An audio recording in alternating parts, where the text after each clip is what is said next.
भूतिया हवेली का रहस्य। यह घटना उत्तर प्रदेश के एक छोटे से कस्बे की है। कस्बे के बाहर एक पुरानी जर्जर हवेली थी जिसे लोग भूतिया हवेली कहते थे। इस हवेली के बारे में कहा जाता था कि वहां जो भी रात गुजारने की कोशिश करता है वो वापस जिंदा नहीं लौटता। कई लोग इसे अफवाह मानते थे, लेकिन कोई भी इसे सच साबित करने की हिम्मत नहीं कर पाया। रवि नाम का एक युवा जो खुद को बहुत बहादुर मानता था, इस कहानी को एक मजाक समझता था। उसने अपने दोस्तों के सामने शर्त लगाई कि वह उस हवेली में एक रात गुजार कर दिखाएगा। दोस्तों ने उसे रोकने की कोशिश की, लेकिन रवि अपनी बात पर अडिग रहा।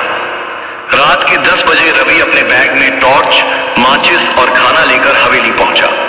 हवेली के बड़े और भारी दरवाजे को खोलते ही उसे अजीब सी ठंडी हवा का झोंका महसूस हुआ। अंदर का माहौल सन्नाटे और अंधकार से भरा हुआ था। रवि ने अपनी टॉर्च जलाकर हवेली का मुआयना करना शुरू किया। हर कोने में मकड़ी के जाले और धूल जमी हुई थी। दीवारों पर अजीब अजीब चित्र बने हुए थे जो बहुत डरावने लग रहे थे। जैसे जैसे रात बढ़ी, हवेली का सन्नाटा और गहरा होता गया। रवि ने सोचा कि वो मुख्य हॉल में सोने की कोशिश करेगा, लेकिन जैसे ही वह लेटा, उसे लगा कि कोई उसके आसपास चल रहा है। उसने टॉर्च जलाकर देखा, लेकिन वहां कोई नहीं था। उसने इसे अपनी गलतफहमी मानकर नजरअंदाज कर दिया। कुछ देर बाद उसने फिर से हलचल महसूस की। इस बार उसे साफ साफ किसी के कदमों की आवाज सुनाई दी। डर के मारे उसका दिल तेजी से धड़कने लगा।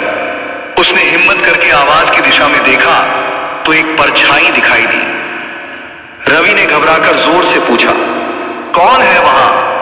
तभी परछाई धीरे धीरे उसके करीब आने लगी। वो सफेद कपड़े पहने एक औरत थी जिसके चेहरे पर खून के धब्बे थे और आंखें बिल्कुल खाली और डरावनी थी। रवि जोर से चिल्लाया और भागने की कोशिश की, लेकिन उसके पैर मानो जड़ हो गए। वह हिल भी नहीं पा रहा था।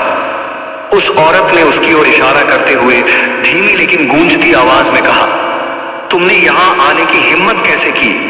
यह जगह तुम्हारे लिए नहीं है। रवि ने किसी तरह अपनी हिम्मत जुटाई और भागने की कोशिश की। जब वह दरवाजे तक पहुंचा तो दरवाजा अपने आप बंद हो गया। उसे लगा कि अब वह नहीं बचेगा। तभी अचानक उसकी आंखों के आगे अंधेरा छा गया। सुबह के समय गांव वालों ने रवि को हवेली के दरवाजे के बाहर बेहोश पाया। जब होश में आया तो उसने पूरी घटना सुनाई। उसने बताया कि उस रात के बाद उसने कभी इतना डर महसूस नहीं किया। गांव वालों ने उसे समझाया कि उस हवेली में कई साल पहले एक परिवार की हत्या हो गई थी और उनकी आत्माएं अब भी वहां भटक रही हैं। उस दिन के बाद रवि ने दोबारा उस हवेली का नाम तक नहीं लिया। आज भी वह हवेली वीरान पड़ी है और कोई भी वहां जाने की हिम्मत नहीं करता। क्या यह कहानी आपके रोंगटे खड़े कर गई? कमेंट्स में लिखकर हमें जरूर बताएं। सो दोस्तों, आपको हमारी ये कहानी अच्छी लगी तो लाइक कीजिए और ऐसे ही मजेदार कहानी सुनने के लिए हमारे चैनल को सब्सक्राइब कीजिए और ज्यादा से ज्यादा शेयर कीजिए। धन्यवाद।